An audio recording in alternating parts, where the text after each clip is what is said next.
Good afternoon and welcome to the 8th of February meeting of the Community Infrastructure Levy Steering Group. My name is Councillor Jonathan Vinehall, Chairman of that group, and the meeting will be held remotely and is being live streamed via YouTube, and the recording of this meeting will be available afterwards on our website. Councillors and officers are reminded to put their mobile phones on silent if they have one near them, leave their cameras on, steering group members only, and mute their microphones when not speaking, as this will reduce feedback and background noise and saves bandwidth to prevent loss of connection. First of all, I will do a roll call to check the members who are expected to attend are present. Please, when I call your name, turn your microphone on and confirm you're here.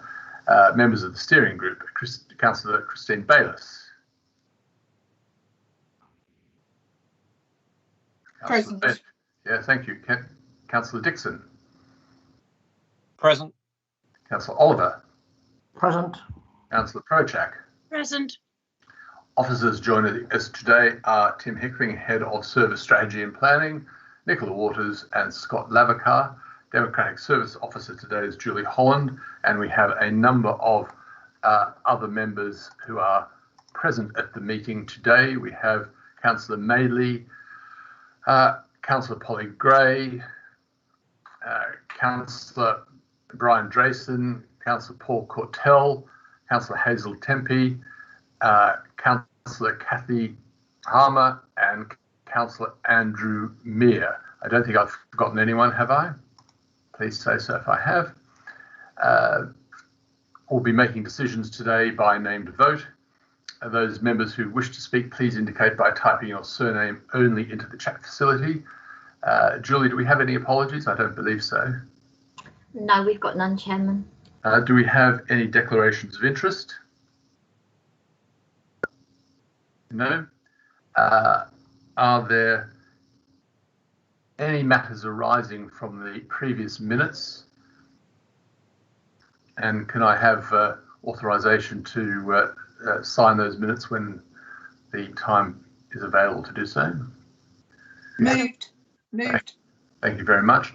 I'm also going to suggest that the item on the community grants is moved to in front of item 4, so it will become item 4 and then the main item, which is the proposal, which will become 5, because I think it will help in the discussion on that. So on that basis, let's move on to that item, which is community grants awarded in the past 2 years, and this is a report that was asked for at the last meeting. So over to you, I think, Scott. Thank you, Chairman. Members will note that the recommendation is that the report be noted. At the last SIL Steering Group meeting on the 5th of October, members were presented with a report setting out the differences between the strategic SIL and community grant scheme criteria, and also explain the criteria for spending local SIL. Members asked officers to carry out a comparison exercise on how many projects in the past 2 years that have been awarded funding from the community grant scheme may also have met criteria for funding from strategic SIL. Attached to Appendix 1 is a list of community grants that have been awarded funding from the 1st of April 2018 to the 31st of March 2020, and officers have indicated as to whether each project could have been eligible for strategic SIL funding. Members will note that of the 43 projects, officers consider that 6 of these projects may have also been considered suitable for funding through the strategic SIL, but one of which would have been below the current SIL threshold of £100,000. And it is considered that a further 7 projects may have been considered suitable for funding from local SIL, but of course subject to consideration by respective town and parish councils. Whilst it is noted that the current threshold to apply for strategic SIL is £100,000, analysis was undertaken to consider those projects which were awarded funding through the community grant scheme that may have qualified for strategic SIL funding at a £30,000 threshold, and these findings are revealed in paragraph 6 of the report. The two reports have explained that strategic SIL and community grants are different and fulfil different funding functions. However, the local SIL is more akin to the local community grants scheme, and they may potentially overlap with community grants. Members may wish to consider options for the community grant scheme criteria that seeks to avoid duplication or overlap with the local SIL. Thank you. Thank you, Scott. This is for noting, but I'm sure there might be some questions or discussion that people want to have on the report. Does anyone want to make a comment? Have any questions on that? No? No one? Councillor Project. We just put your name in the chat if you want to, but while you're doing that, I think Councillor Harmer has got a question. Councillor Harmer. Thank you, Chair. Going forward, I would like to request some training for any councillors who feel they need it on the grant and SIL application in general, and also a look at the grant application form in terms of the public. It is quite complex. Thank you. Thanks, Kathy.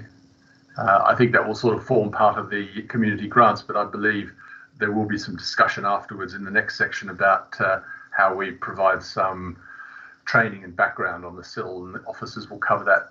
Councillor Prochak. Yes, as chair of the community grants panel, I think, we've been warned for so long about the fact that the community grants part is not sustainable. And so this is why we've put it along with the steering group to actually have a look at it as well in that group as well. To Councillor Harmer, yes, we will be looking at the criteria, we will be looking at the process. We would £500 to £1,000 because the so little take up of the £500 opportunity. Obviously, the pot is closed at the moment till we get into the new financial year. But I would like to say very strongly, because in fact it was way back when that the community grants was started. It was started, and nobody will understand what I'm talking about, when we had the penny rate on parishes, and the penny rate was taken away to provide more savings for Rother District Council. And in return for this, the community grants were set up for rural Rother. And since then it has expanded into Bexhill as well. And we did an analysis of the division between Bexhill grants and rural grants, and Bexhill did quite well. So that there was no problems there. But my own position is that community grants are really important to Rother District Council for their small groups. And when I mean small groups, the community groups like Scouts, Guides, Pet Level Rescue, whatever it is, they have an opportunity here to actually kickstart some project that they have. They've got to find match funding. It's all one way, not all other money. And so my aim is to actually keep the community grants going to the same level of funding, but obviously it would be a consideration to find if we could actually help the funding in terms of Rother's budget, as we all know, is $1 million short there because of COVID. So I would like this committee to actually think about how we can help that funding. But my main aim is to keep the community grants going. Thank you. Thank you very much, Councillor Projak, and I think that some of that will fall into the next discussion. So I don't have any more questions on that. So on that basis, I'm going to move to the next item, which is the Strategic Community Infrastructure Levy proposal. And once again, I think Scott is going to present. Yeah, thank you, Chairman. Members will note that there are 3 recommendations to this report on which members' views are sought. At the last steering group meeting on the 5th of October, members were presented with a report regarding the current governance arrangements and funding decision protocol for the allocation of funds from Strategic SIL that is retained by Rother District Council. It was resolved at the meeting that officers considered the Chairman's proposals and reconsidered the composition of the SIL officer group to include members and report back at the next meeting. Officers have since been presented with a SIL funding proposal for the apportionment of Strategic SIL funds by the Chairman, and this has been worked up into a more detailed proposal by officers, including a diagram as to how this could look, which can be found at Appendix 1 of the report. It is proposed that the SIL officer group is renamed the Strategic SIL Allocations Panel, and that the makeup of this panel consists of those members and officers listed at paragraph 2 of the report. The new proposal for the apportionment of strategic SIL funding is explained in paragraphs 4 and 5 of the report and visualised at Appendix 1. In summary, the proposal would see RDC strategic SIL split into 3 high-level pots. The first pot being the Special Projects Fund. Now, the proposal here is to apportion 55% of the strategic SIL to fund projects within Bexhill and rural Rother, where Rother District Council considers an infrastructure improvement or project is needed. The second pot is called the Distribution Fund, and the proposal here is to apportion 40% of the strategic SIL to fund projects within Bexhill and rural Rother, and the amount requested from this fund should be match funded and can only be used in towns and parishes where housing is allocated, as the purpose of SIL is to offset the impact of development. The third pot we've called the Climate Change Fund, and the proposal is to apportion 5% of strategic SIL in support of the Council's commitment to be carbon neutral in the district by 2030, and as set out in the Environment Strategy, and this fund would support climate change projects across the district. Finally, there will be a residual fund that will only be used if there are leftover funds from the Distribution Fund. It is proposed to ask town and parish councils where housing is allocated and other infrastructure providers to provide a list of proposed infrastructure needs needed to support development proposed through the new local plan, and early discussions on this will start later in 2021. The list should identify whether any identified infrastructure needs proposed is of local impact only or can be demonstrated to have a wider strategic impact in Rother. Members' views are sought on this proposal and the apportionment of the Strategic SIL Fund and membership of the Strategic SIL Allocations Panel. And should these be agreeable with members, then officers will prepare the document set out in paragraph 11 of the report for the next meeting of the SIL Steering Group. Thank you. Thank you, Scott. So there are 3 recommendations here. One is in relation to how the SIL is allocated, split out. The second one is for the panel, and the third one is that the proposals be incorporated into the new governance arrangements, and that's the next bit that would happen. So the next bits that would happen would be, if you like, the nuts and bolts of how an application might move forward, and also the building up of the infrastructure list, both from Rother and also from towns and parishes. So this is open for discussion. Do I have anyone who wants to make a comment? Yes, if you could use the chat, but Councillor Bayliss. Sorry, I apologise. That's all right. I mean, I broadly absolutely agree with the proposal, and I think this is the right way forward. And I mean, I can sort of see that we do need to think through very carefully how we marry up the Community Grants Fund and these arrangements here. But you know, broadly speaking, I'm absolutely in favour. I've just got one question, and it's a sort of it's a bit of a silly question in lots of ways. Can you just confirm that where you talk about infrastructure, we are not talking about East Sussex County Council infrastructure that's already been taken out and paid to them? Am I correct in that assumption, or does it include their infrastructure projects in this? So if you build a big estate at the back of Bexhill, you might need a new primary school, for example, and I see that as being an infrastructure project. Does the money for that project, that new school, come out of these pots, or is it all already funded through East Sussex County Council? Nicola, would you like to answer that question, or Scott, whichever? Yeah, I'm happy to, Chairman. So the wider definition of strategic seal would include services or functions provided by Sussex County Council. So yes, new schools, sort of transport, infrastructure, flood defences. So yes, in that definition of strategic seal, yes, obviously the definition of local seal would be more akin to local projects. Okay, thank you very much. Because I mean, obviously, that's going to take a big bite out of any of this money, and you know, from I mean, because that's all the big spending. But building a new school is an awful, you know, will take an awful lot of a big chunk out of some of this, you know, the money that's paid over. Okay, so just before Tim, I've got Tim, and I'll just before I ask him to speak.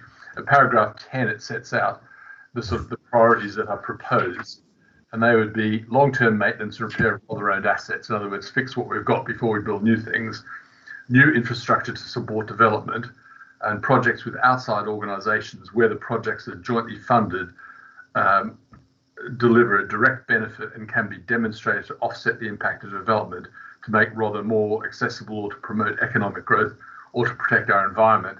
The fund in itself is not necessarily designed to fund a whole school or a whole anything else, but contribute.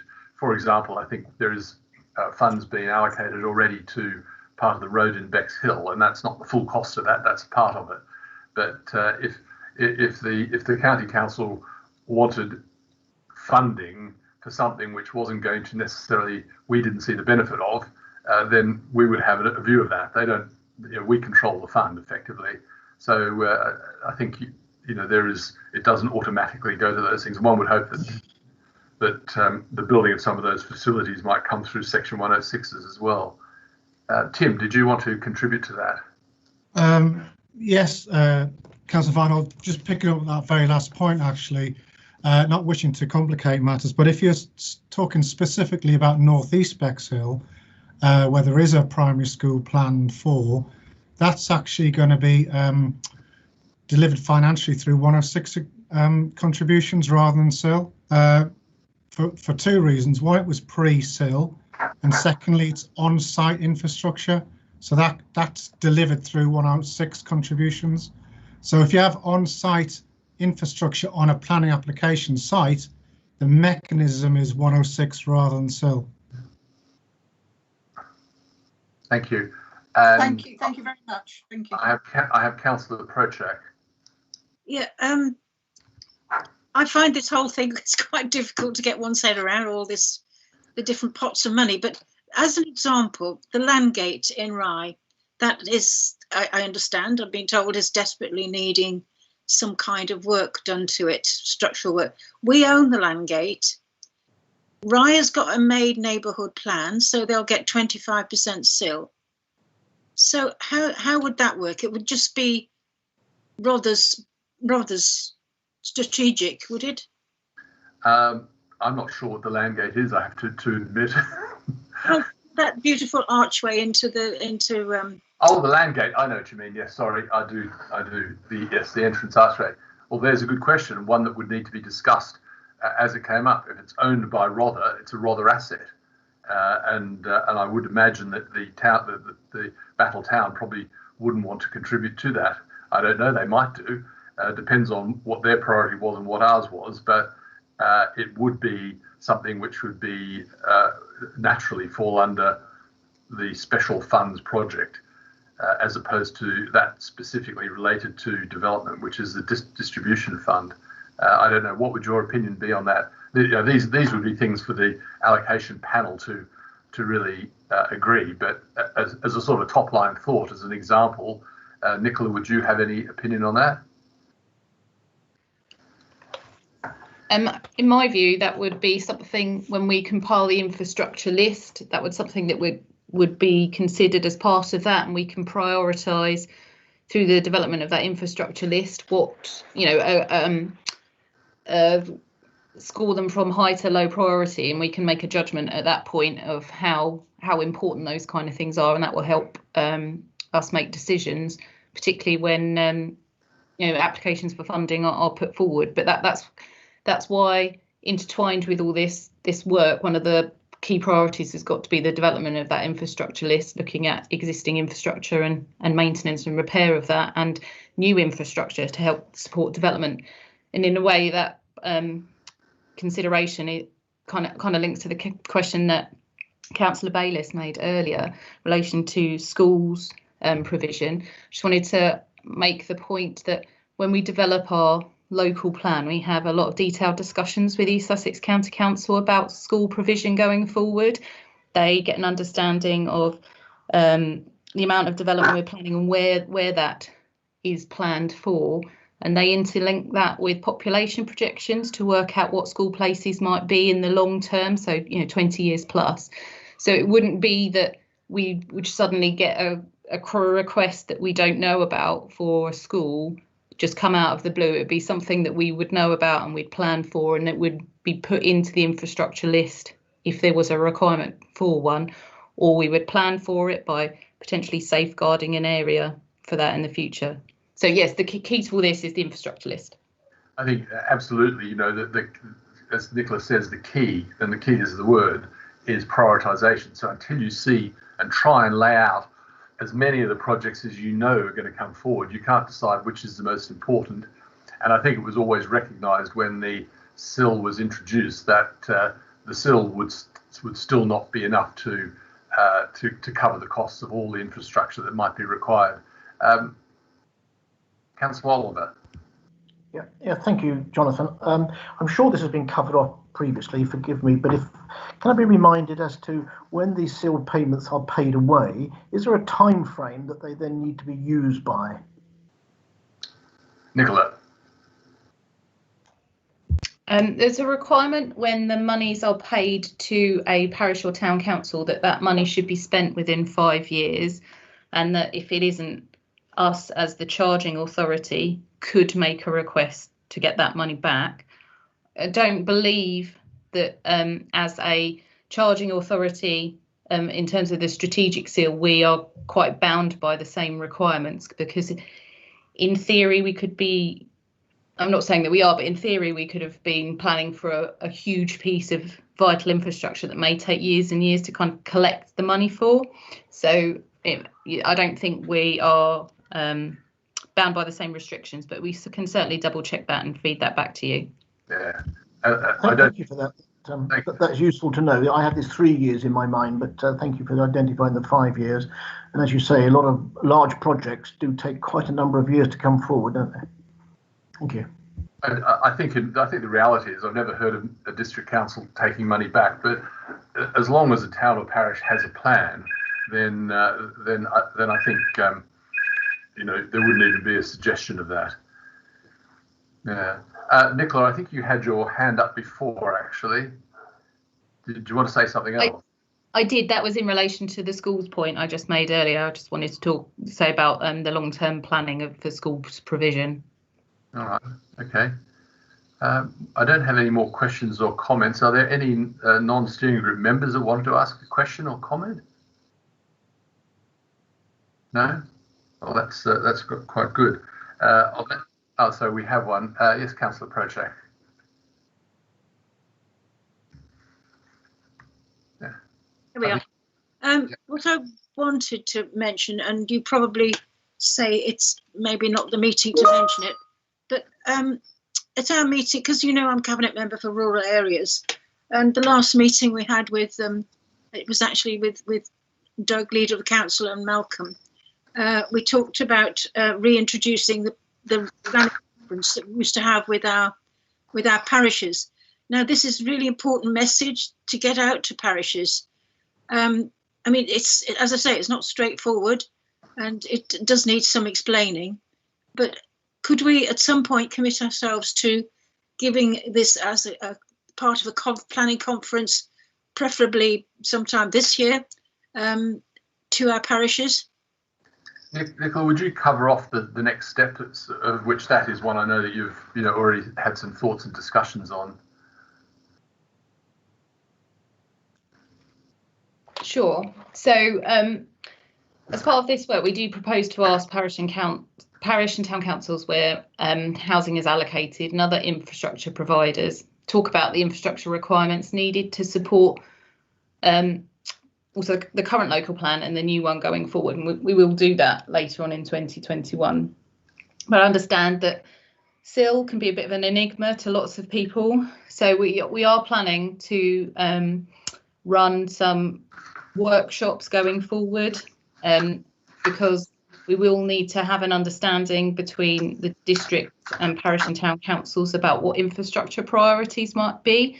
But as part of that, there needs to be a balanced understanding of what SIL is, what it can be spent for, what various parish and councils, town and parish councils will receive, whether they've got a made neighbourhood plan or not. So it is planned that we will undertake that as we move forward. But the key next step is to set out what the new governance arrangements are. So those which are set out under paragraph 11 of the report, once those are finalised and presented in the next meeting group for discussion, and then onward presenting at cabinet, then we can certainly get in training for town and parish councils and workshops or such with those groups as well as other infrastructure providers. Thank you, Nicola.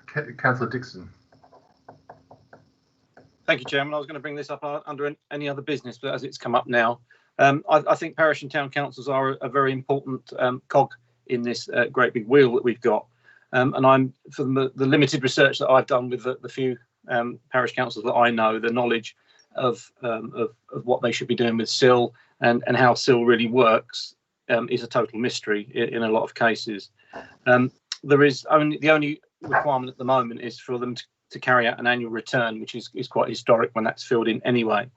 But I think we do need to be giving best practice guidance to town and parish councils, where that they bring up regularly on their agendas how much SIL they've got, any SIL that they've received, and any SIL that they are pledging to spend, and what projects are coming up next. If you look at a lot of town and parish councils, there's absolutely no information on their websites or all their minutes of what SIL's outstanding and what they've got and what they're planning to do with it. I've been at parish council meetings when the clerk suddenly just dropped in the comment that she'd now got £92,000 worth of SIL and not £40,000 as she previously thought.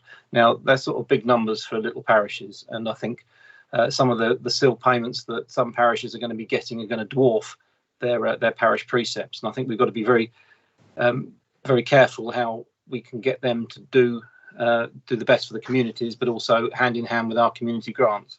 Again, at the last community grants panel, we had a parish asking for £25,000, but had a substantial amount of SIL money unallocated and unspent. And I think an understanding of that is vital going forward.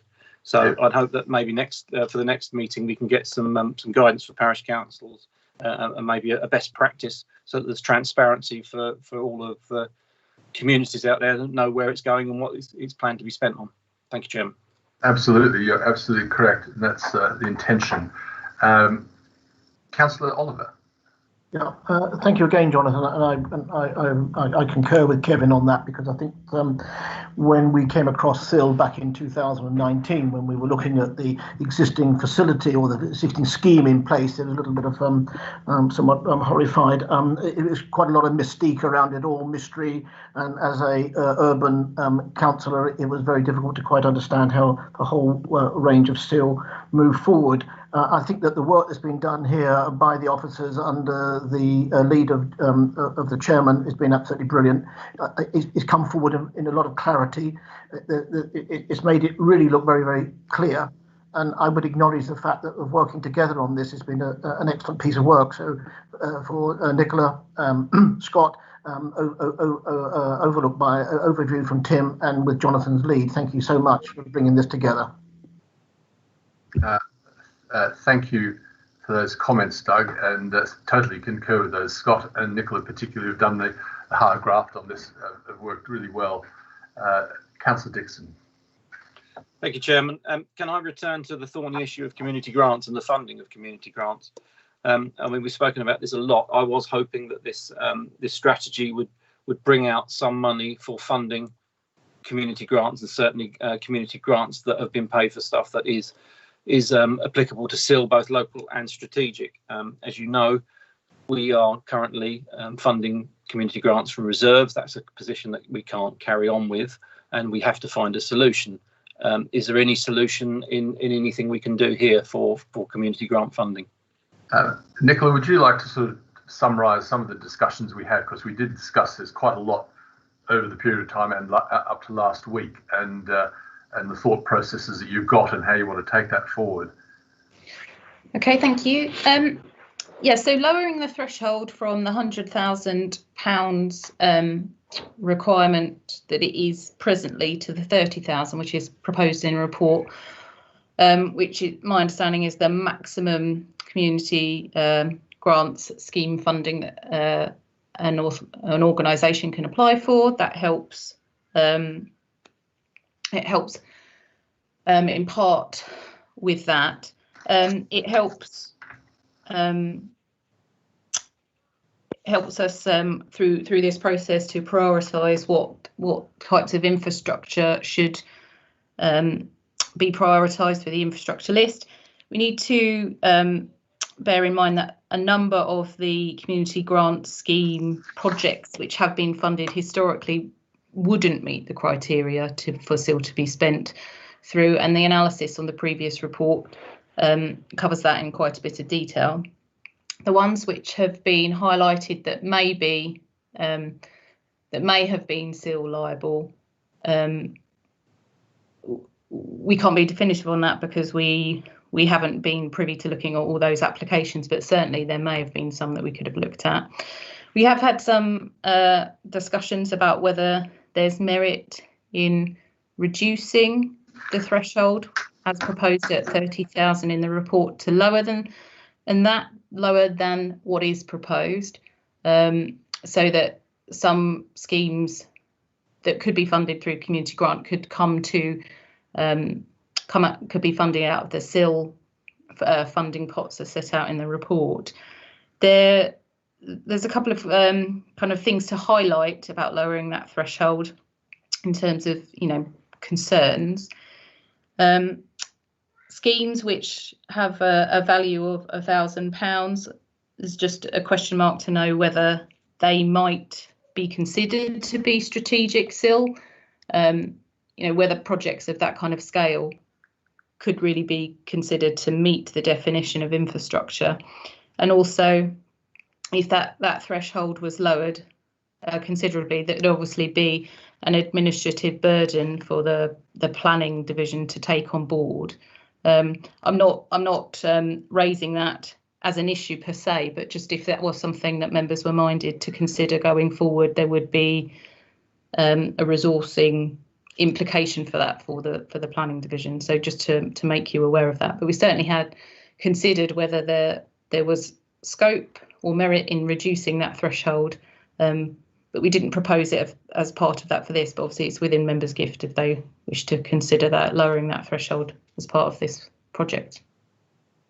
I think, thank you, Nicola. I think there is a desire to try and work out what could be done, but it was, I think everyone was struggling to come to terms with whether something at £1,000 or even 5,000 or 10 would be considered strategic, and that would be the big stumbling block, because of course those towns and parishes who have local SIL would have that fund, as you pointed out.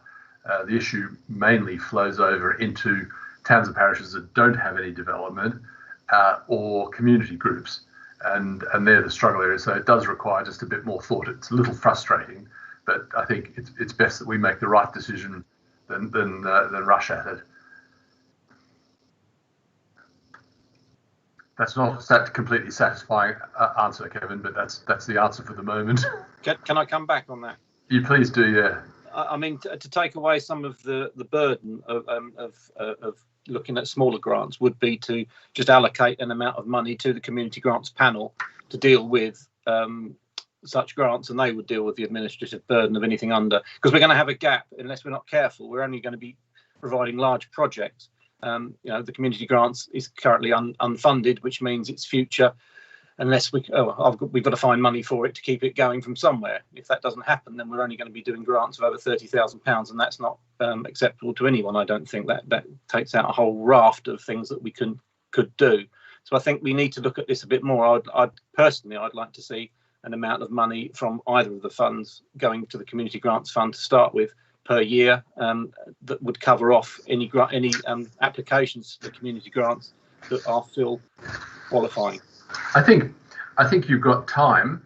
I think the proposal as it is in any of the funds could cope with an amount allocated, and so it doesn't have to be a decision today. It can be a decision by the allocation panel, and so there is flexibility there. And I hope that the proposal here does give us flexibility, even to the extent where, for example, the percentage split that's shown could change, and that's not a problem. As we might find when we get the infrastructure list that that projects are split a different way, and we might want to fund them all, but then that generates different percentages.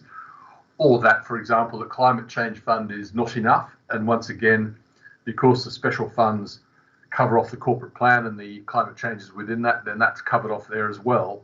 So the intention is to give sufficient flexibility within the plan. And I acknowledge what you're saying, Kevin, absolutely. Just making sure that we are doing the right thing, because do remember it is meant to be for infrastructure, and infrastructure by its nature is of a size. If you said £1,000, well, it's very hard to justify the £1,000 purchase, or even matched funded at 2,000 is likely to be a piece of infrastructure which by definition offsets development. And I think that's the challenge. But I think we need to give ourselves a little bit more time to think about that, and there is flexibility within here to accommodate it if that thought process follows that approach. And Councillor Dixon again. Thank you, Chairman. I would just like to state that for this administration, for the council as a whole, the community grant scheme is an absolute key part of what it does, and it's something that we have got to find an answer to. We cannot drop the community grant scheme. I don't think there's anyone here who wants that to happen. But I just draw it to everyone's attention that a solution has to be found. We cannot go on drawing this money from reserves. And as a follow-up question, the 85% that we get, or 75% in the case of a parish with its neighbourhood plan, is it in the legislation that has to be all strategic SIL, or can that be converted some to local SIL administered by the district council? I know that we get 85%, but is that actually have to go strategically? Well, I know the answer, but I'll get Nicola to answer it. Nicola? Thank you. Yeah, so we're required to pass 15% to areas which don't have a neighbourhood plan, and 25% where there is a made neighbourhood plan. The remaining amount of funding, 85 or 75%, that's retained by the council, those funds are restricted to be spent on what is termed strategic SIL, that's set on the regulations and the planning practice guidance. It does allow us to pay, as a council, to pay more money to neighbourhood areas should we wish to do so, but that's obviously at the expense of not then spending it through the strategic SIL process as set out in the report. But any additional monies which is passed to a town or parish council is subject to the restrictions of the strategic SIL. So they wouldn't be able to spend it on those things which are covered by the local or neighbourhood portion definition of SIL, which has far more flexibility than we are bound by the strategic SIL definition. Is that okay? That makes sense. It doesn't give you the answer you'd like, but does that make sense? I'm not sure whether that was a yes or no, really, but there we go. It is. The answer is yes, you can pass more money, but it can only be used as per the definition of strategic SIL, which differs from local SIL.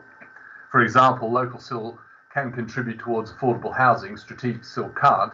So if the district council wanted to pass, you know, £1 million to a parish council or town council, it could, as long as it followed the strategic guidelines, and that wouldn't include contributing that money towards affordable housing. Councillor Bayliss. Yes, thank you, Chair. I mean, I think there's something here, a solution here is around making sure that maybe some of the money that we've sort of got in our pot now, our 130,000, is actually, we actually think about how the parish councils spend that money. We've got Bexhill Town Council having its sort of first elections in May this year. It will have, I think, over a period of time, quite a substantial amount still to spend. And you could say that out of that 130,000 that we've always spent, actually some of that now is under the auspices of Bexhill Town Council, the same way that I think Councillor Dixon talked a little while ago about a local parish council coming forward for some money when it had quite a huge pot of SIL in its coffers already. So there might be something about actually a sort of strategic rejigging of the community grants programme, which maybe covers sort of big projects that sort of spans parish councils, very small grants that, you know, get projects off the ground, which could come from our lottery proposals that you've got coming up this evening, Councillor Prochak. And then the middle bit, the in-between bit, is actually something which we say, look, you know, parish councils, town councils across the district, this is, you've got the money for this. You know, you need to be developing your own, you know, grants programme according to the needs of your communities, maybe. Yes, thank you very much for that. I think you're absolutely right, which is why I think the officers wanted a bit more time to try and figure that out. And part of that vetting will come through the sort of pro forma. So where a town and parish might have a nice big SIL fund and applying for more, just so because it's a convenient source of finance, is probably something which is not going to be the right way to go in the future. And that's really what the officers want to think through in more detail, because at the last meeting and in informal discussions that they've had, that you've had, these issues have been raised, and I think there is an appetite to work it out. It's just getting it right, so that it doesn't give, it isn't used as a grant fund. It is used as a strategic infrastructure fund, and that's the key.